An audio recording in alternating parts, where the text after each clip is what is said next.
Hello, I am Ram, and I'm going to share to you my anxiety story.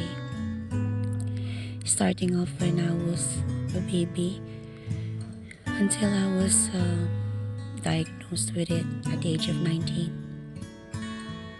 So I'm enjoying myself when I was still young, about 11, and I used to sit on a window frame and just look in the sky every night and try to count the stars. Back then, there was a lot of stars that you can count them. Unlike now that you can seldom see stars anymore. I really miss those days. Here I go, my anxiety story being told by you at the age of 40, the year 2019. This is a very touching moment for me, so I hope that you stay with me until the end.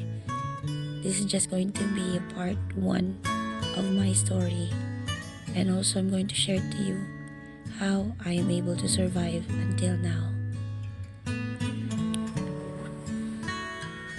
So, when I was a kid, I was stressed too much in a very early age. My father and my grandfather used to fight a lot, especially when they are drunk. My mom and I always keep the knives because they used to fight with it, holding it. And then my father, when he is upset and drunk, he would hurt me physically and by his bad words. And I also witnessed the death of my loving grandmother and also my grandfather. I saw how they died, but they died naturally. I really miss my grandma. She was a very prayerful person. And also I had abuse from a very distant relative who used to be my yaya. She used to lock me inside the closed spaces like closets when she's angry. And then we were really poor. So at the age of 11, maybe I was grade 5 then. It was 1991. The very first strong earthquake I have experienced. It was intensity 7. I was the only one in the classroom who really panicked. I shouted a lot, I cried a lot, while all my other classmates are just sitting and praying and crying, but I was very different. That is the first time I ever felt the fear of death. I was so scared to die.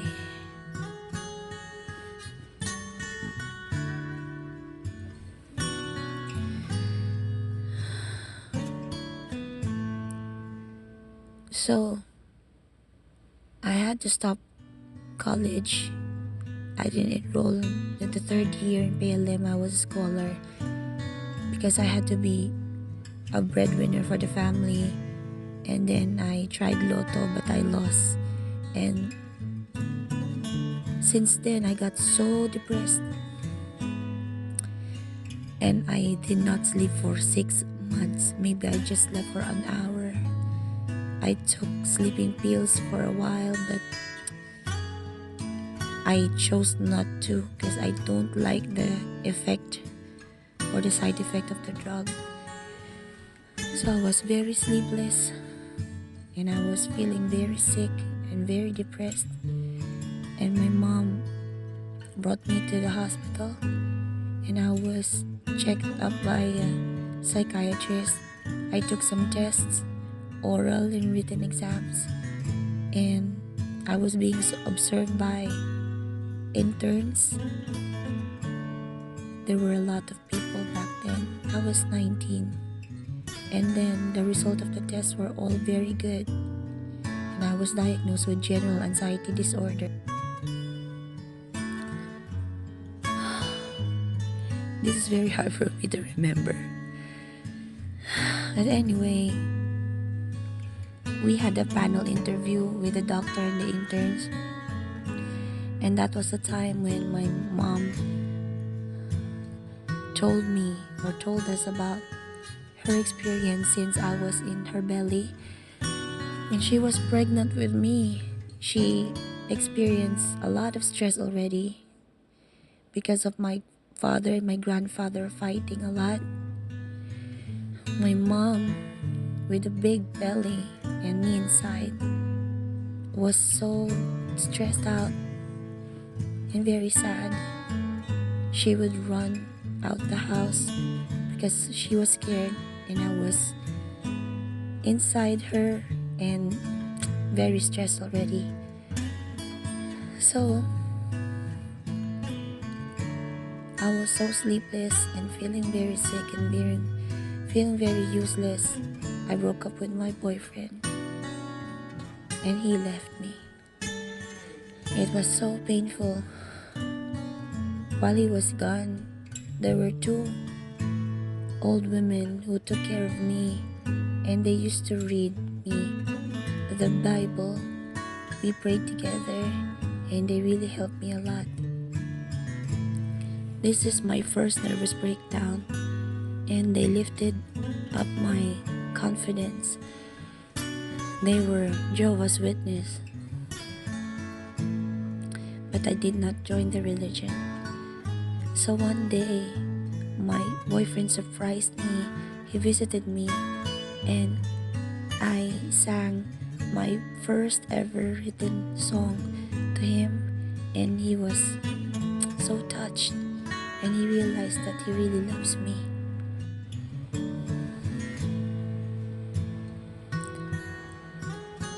Since then, we were back together.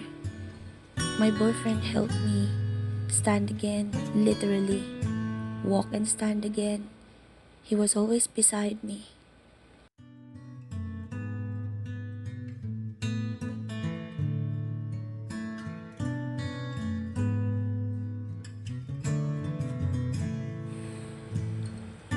When I was recovering,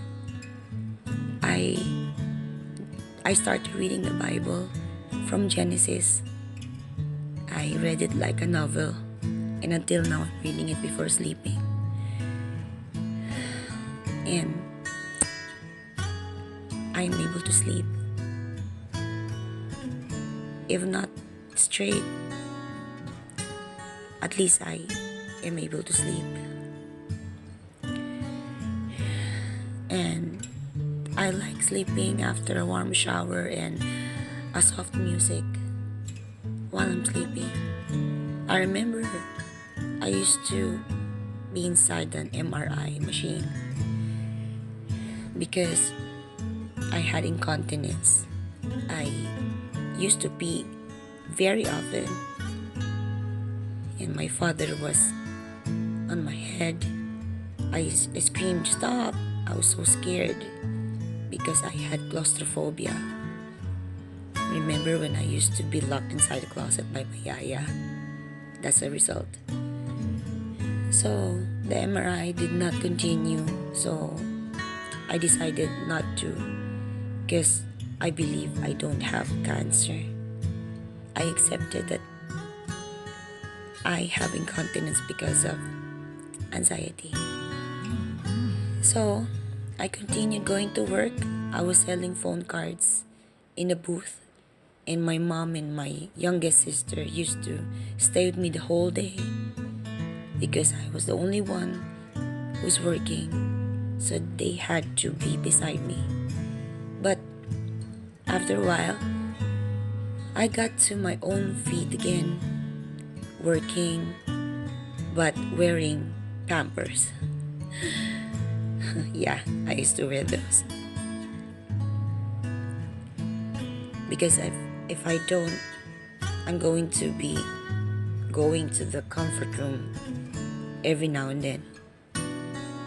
So 2004, 2005, I was baptized to be a born-again Christian, and I felt so different. Like, I felt so clean.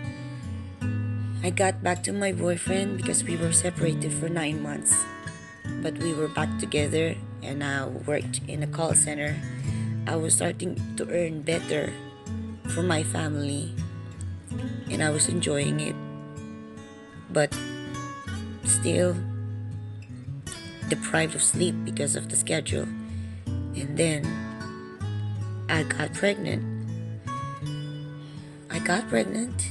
But I still went to work until I was 4 months pregnant. So, with the help of the Lord, I had a normal delivery in Line-In Center and just spent 1,000 for it. And I loved my baby so much. Well, until now I love him. He's now 13 years old. But then, when he was 4 months old, I lost my dad. Yeah, I had a lot of bad memories with him. I got a lot of abuse from him. But then I realized that I love him so much.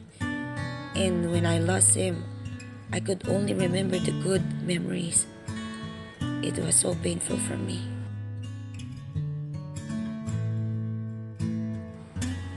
I remember I was outside the hospital because I was so scared to see him die. Suddenly, a man wearing white t-shirt and jeans approached me. He doesn't have any bag. He doesn't have any accessories with him. Just from you know, at a sudden time, this man just approached me and told me to go home. He told me, you must go home and just pray. And then he just disappeared. So I went home and then my dad died. And since then, my husband and I decided to move here in Cavite. We got a Pag-ibig house here. So we left Manila. It was very hard for me to leave my home. But anyway, my story continues. I hope that you continue to watch. Thank you.